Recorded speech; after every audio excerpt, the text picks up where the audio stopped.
नीट paper फुटी प्रकरणानंतर राज्यभरात मोठ्या प्रमाणात त्याचे धागेदोरे जे आहेत ते सापडलेले होते. खरं तर खाजगी क्लासेस या विरोधात नागरिकांचा रोष जो आहे तो पाहायला मिळतो. मात्र सोलापुरातील जे प्रोफेशनल टीचर्स असोसिएशन आहे त्यांचं नक्की काय म्हणणं आहे ते जिल्हाधिकाऱ्यांकडे आलेले आहेत. तर काय भूमिका आहे, तुम्ही जिल्हाधिकाऱ्यांकडे निवेदन देण्यासाठी आलेला आहात, काय भूमिका आहे? प्रोफेशनल टीचर असोसिएशन सोलापूर संघटना आम्ही असं म्हणतोय की जो नीट घोटाळा झालेला आहे, ज्याच्यामध्ये कोचिंग क्लासेसचा संचालक लातूर येथे सापडला आहे, तर असे कोणी सापडले असतील, संचालक असतील, पालक असतील, विद्यार्थी असतील, जे नीट घोटाळे त्यांना कठोरात कठोर कारवाई करावी त्यांच्यावरती.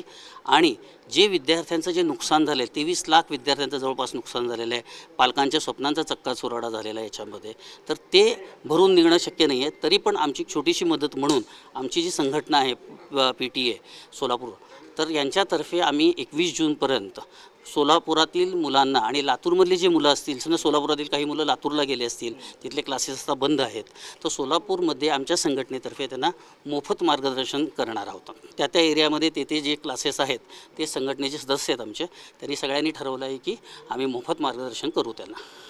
खरं तर जी प्रॅक्टिस चालू होती ती गेल्या अनेक दिवसांपासून या ज्या काही लोक आरोपी झालेले आहेत, ते मोठं नाव होतं, मोठमोठा त्यांचा खर्च देखील तेवढाच मोठा होता, त्यांच्या फीज होत्या मोठ्या. किती वर्षापासून हा सगळा प्रकार चालू आहे असं वाटतंय? कारण ज्या पद्धतीनं हे सगळा खर्च पाहिला त्यांचा, हे 2-3 वर्षापूर्वी आम्हाला एकदा 24 साली एकदा कानावर आलं होतं की अशा पद्धतीचं काहीतरी झालं आहे लातूरमध्ये वगैरे. 2-3 वेळा लातूरमधूनच हे प्रकार 1-2दा झालेले होते अशा पद्धतीचे. आणि त्याच्याबद्दल काही पुरावे कदाचित त्यावेळेस पण तक्रार वगैरे झाली होती, कदाचित पुरावे मिळाले नसतील.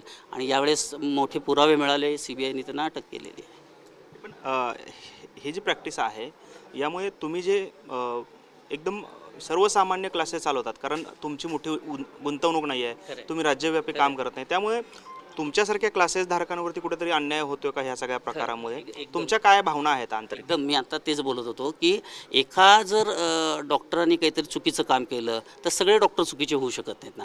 एकदा राजकीय नेत्यांनी काहीतरी घोटाळा केला तर सगळे राजकीय नेत्यांनी तसे होत नाही. तसं सगळे एकाच संचालकांनी, क्लासेस संचालकांनी एकाने काहीतरी चुकीचं काम केलं म्हणून सगळे संचालक तसे होत नाहीत. आम्ही वर्षानुवर्ष मुलांना घडवतोय. आमचे विद्यार्थी कित्येक आज डॉक्टर झालेत, इंजिनियर झालेत, प्रशासकीय सेवेत आहेत. त्यामुळे ते तुम्ही त्यांना जर भेटला तरी सांगेल की आम्ही किती सकाळी 6 पासून रात्री 10 पर्यंत आम्ही आजही कष्ट करतोय. आणि तुम्ही म्हणताय तेवढी संपत्ती आम्ही जमा केली नाही आहे. आम्ही जे आहेत सर्वसामान्य घरातले आहेत, सगळे गरिबीतनं आलेले आहेत, ज्यांना कोणाला शाळा कॉलेजमध्ये जॉब मिळाला नाही आणि कुटुंब निर्वाहासाठी ते कोचिंग क्लासेस चालू केलेले आहेत. तर आमच्यावर अशा पद्धतीने लोकांनी पाहू नये. आम्ही विनंती करतो की एक जण असं केलं तर सगळे तसे नसतात. मग आपण पाहतो की खरं तर आज डॉक्टर व्हायचं म्हटलं तर सर्वसामान्य कुटुंबातले लोक किंवा मुलं डॉक्टर होतील अशी परिस्थिती दिसत नाही आहे. एवढा मोठा खर्च आहे. साधारण तुमच्या नजरेखाली असं किती सर्वसामान्य कुटुंबातली मुलं जे आहेत ते डॉक्टर झालेले, असं काही प्रमाण किती आहे? कारण हा सगळा एक व्यवसाय झालेला आहे आणि कुठेतरी ह्या सगळ्या व्यवसायाचा आता ते समोर येत आहे. तर हे काय झालं आहे माहिती आहे का, हे कोरोनानंतर खूप बदललं. हा जो शिक्षण व्यवस्था आहे ना, कोरोनानंतर खूप आली आणि ऑनलाईन आली. ह्याच्यामध्ये ह्या कॉर्पोरेट क्लासेसनी खूप मोठं मार्केटिंग करून सामान्यातल्या सामान्य मुलांना, ज्यांना डॉक्टर म्हणजे ते होऊ शकत नाही, आम्हाला कळतं आहे किंवा त्यांना हे स्वप्न दाखवून कॉर्पोरेट क्लासेसवाल्यांनी ॲडमिशन्स करून घेतात आणि मोठमोठे बॅनर लावणे, मोठमोठे त्याच्यासाठी मार्केटिंग टीम नेमणे. आता आम्ही सगळे लोकल आहोत. आमच्या लोकलमध्ये आम्ही मेहनत करतो. आमच्याकडे मार्केटिंग टीम वगैरे कोणतीही नसते. आम्हीच मुलांना शिकवतो, आम्हीच आमचं मार्केटिंग करत असतो.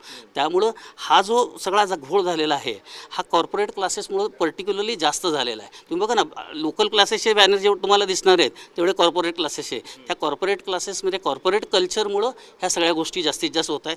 आणि त्यांच्यामध्ये ही स्पर्धा लागली आहे की कुणाचा मुलं जास्त येतील आणि ह्या स्पर्धेमध्ये हा प्रकार झाला आहे असं आम्हाला सगळ्यांना वाटतं. पण मग शासनाने या सगळ्या कॉर्पोरेट क्लासेसवरती काय पॉलिसी, काही धोरण शासनाने आखलेलं आहे का? आणि काय आखायला हवं किंवा काय उपाययोजना करायला हव्यात भविष्यात जेणेकरून अशा प्रकार होणार नाही? ॲक्च्युली ट्युशन रिलेटेड जो कायदा आहे का आता तो येणाऱ्या पावसाळ्या अधिवेशनातील, त्याच्याबरोबर आम्ही शासनाला ही विनंती करतो आहे, तुम्ही कायदा नक्की आणा, आम्ही त्याचं स्वागत करू. पण हा कायदा आणताना आमच्या ज्या संघटना आहेत, कारण तुम्ही कायदा आमच्यासाठी आणताय, विद्यार्थ्यांच्या हितासाठी आणताय. आम्ही शिक्षक लोकसुद्धा किंवा क्लासेसवालेसुद्धा विद्यार्थ्यांच्या हितासाठीच आम्ही काम करतो आहे. तर आम्हालासुद्धा त्यामध्ये सामील करा. काय पॉईंट्स काढायचे, काय कायदे करताना एकीकडे म्हणजे वन साईड कायदा तुम्ही करू नका. आम्हालासुद्धा नियम करताना आम्हालासुद्धा विचार घ्या, आमचे मतसुद्धा विचारात घ्या, त्यानुसार कायदा करा असं म्हणतात. उलट आम्ही म्हणतो कायदा करा. त्याच्यामुळं काय होईल, हे गव्हर्नमेंटमध्ये जॉब करणारे जे शिक्षक आहेत, बरेचसे शिक्षक सोलापुरात सुद्धा असे आहेत की शाळा आणि कॉलेजमध्ये, पर्टिक्युलरली कॉमर्समध्ये, की शाळा कॉलेजमध्ये शिकवतात आणि ते ट्युशन्स घेतात. ह्या कायद्याने काय होईल, त्यांच्यावर सुद्धा बंदी येईल. तर आम्ही म्हणतो आम्ही फक्त कोचिंग क्लासेसवर अवलंबून असणारे सर्व शिक्षक आहोत. तर जे डबल हे करतात ड्युटी, तिकडनं डबल प्रॅक्टिस करतात, गव्हर्नमेंट खरं अलाऊ नाही आहे त्याला, पण हे करतात, तर गव्हर्नमेंटनी त्यांच्यावर नियंत्रण आणण्यासाठी कायदा आणला पाहिजे असं आमचंही मत आहे. आपण पाहतोय खरं तर हे प्रोफेशनल टीचर्स असोसिएशन जे आहे ते आता जिल्हाधिकाऱ्यांच्या भेटीला आले आहे आणि ज्या पद्धतीनं चुकीच्या काही प्रॅक्टिसेस झाल्या आणि पेपरफुटी झाली त्यावरती कठोरात कठोर कारवाई करावी. त्याचबरोबरीनं जी येणारी एक्झाम पुन्हा होणार आहे नीटची, त्यांना आता मोफत मार्गदर्शन जे आहे ते प्रोफेशनल टीचर्स अकॅडमी जे आहे ते आता करताना आपल्याला पाहायला मिळणार. कॅमेरामॅन विनोद उमनाबादकरसह सागर सुरवसे, TV9 मराठी, सोलापूर.